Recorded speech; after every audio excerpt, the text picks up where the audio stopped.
Now it's time to relax. Let your body fall into a comfortable position in your bed and drift gently into a state of total relaxation with tonight's story. The adventure of the engineer's thumb continued. I was recalled to myself by a frantic plucking at my wrist, and I found myself lying upon the stone floor of a narrow corridor, while a woman bent over me and tugged at me with her left hand while she held a candle in her right. It was the same good friend whose warning I had so foolishly rejected. "Come, come," she cried breathlessly. "They will be here in a moment. They will see that you are not there. Oh, do not waste the so precious time, but come." This time, at least, I did not scorn her advice. I staggered to my feet and ran with her along the corridor and down a winding stair. The latter led to another broad passage, and just as we reached it, we heard the sound of running feet and the shouting of two voices, one answering the other from the floor on which we were and from the one beneath. My guide stopped and looked about her like one who was at her wit's end.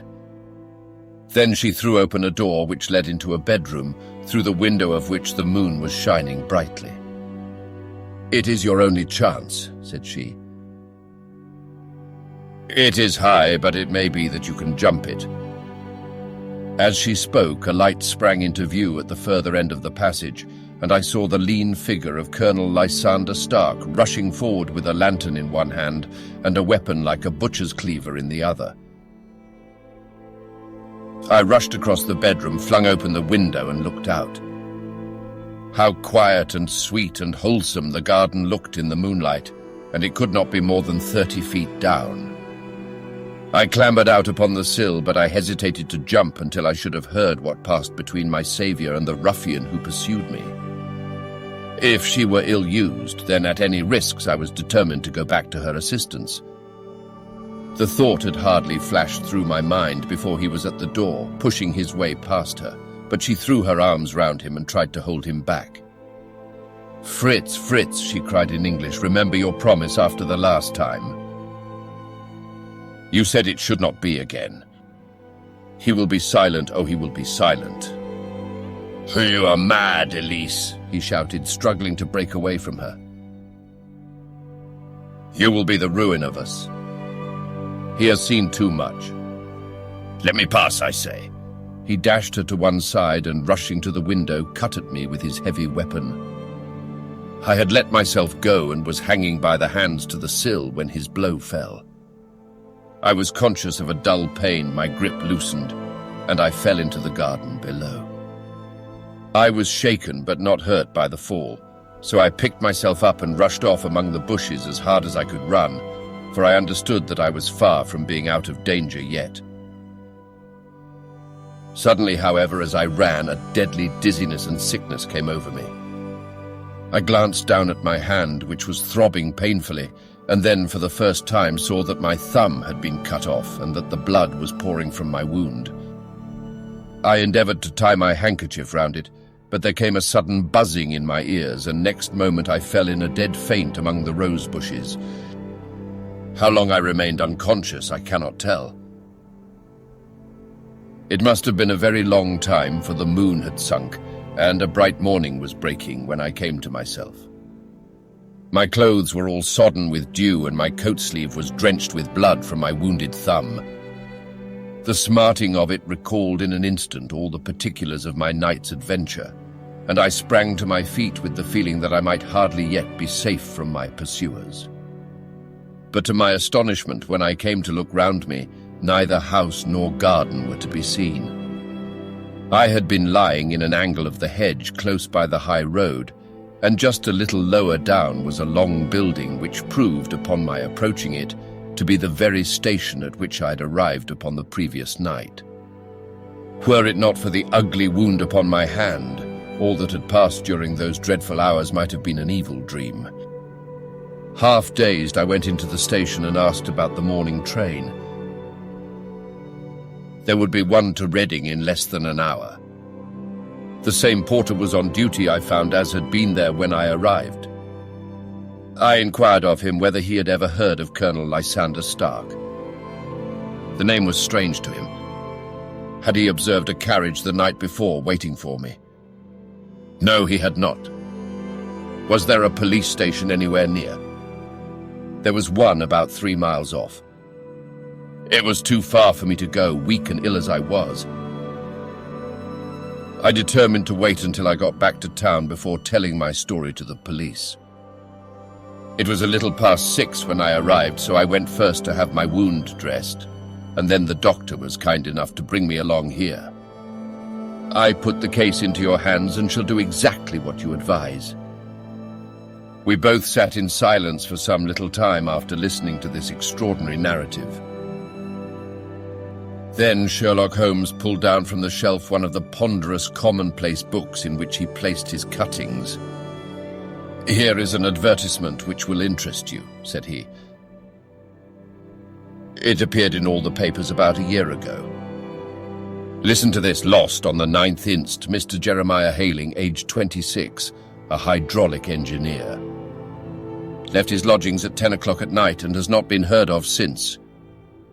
Was dressed in, etc., etc. Ha! That represents the last time that the Colonel needed to have his machine overhauled, I fancy."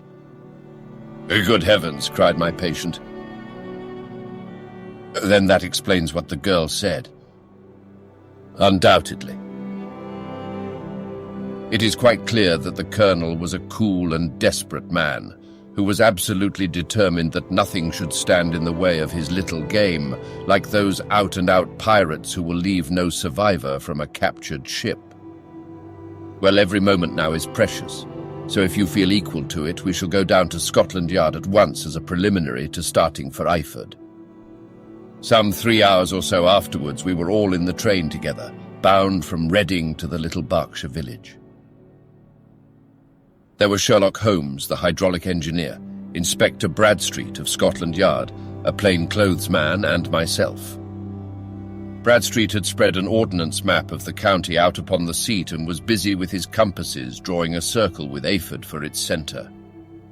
"There you are," said he. "That circle is drawn at a radius of 10 miles from the village. The place we want must be somewhere near that line. You said 10 miles, I think, sir." "It was an hour's good drive." "And you think that they brought you back all that way when you were unconscious?" "They must have done so. I have a confused memory, too, of having been lifted and conveyed somewhere."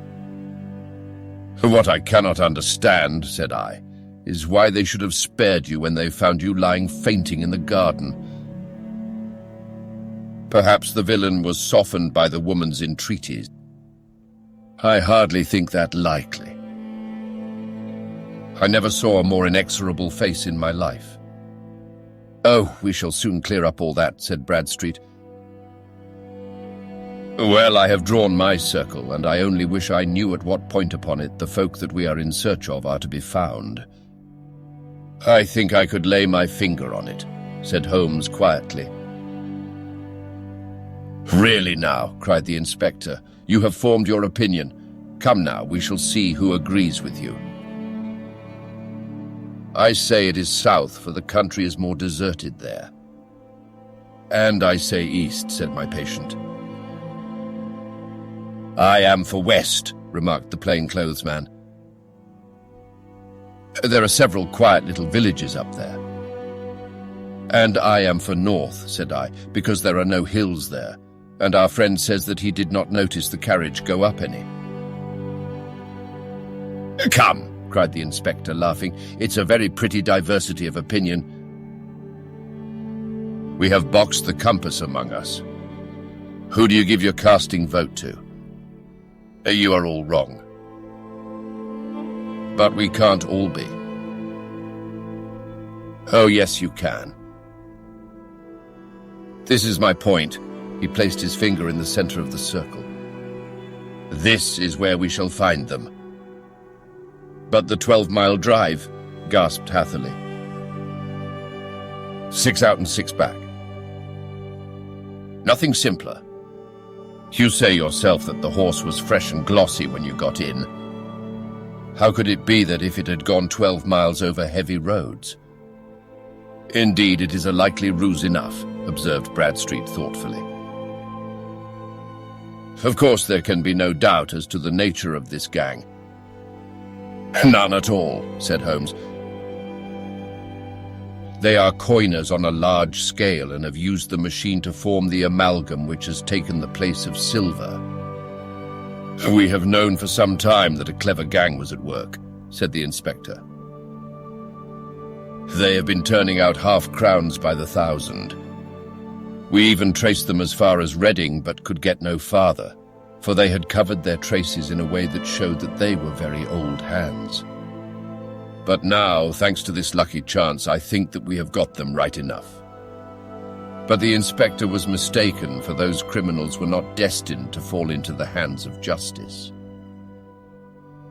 As we rolled into Eyford Station, we saw a gigantic column of smoke which streamed up from behind a small clump of trees in the neighborhood and hung like an immense ostrich feather over the landscape.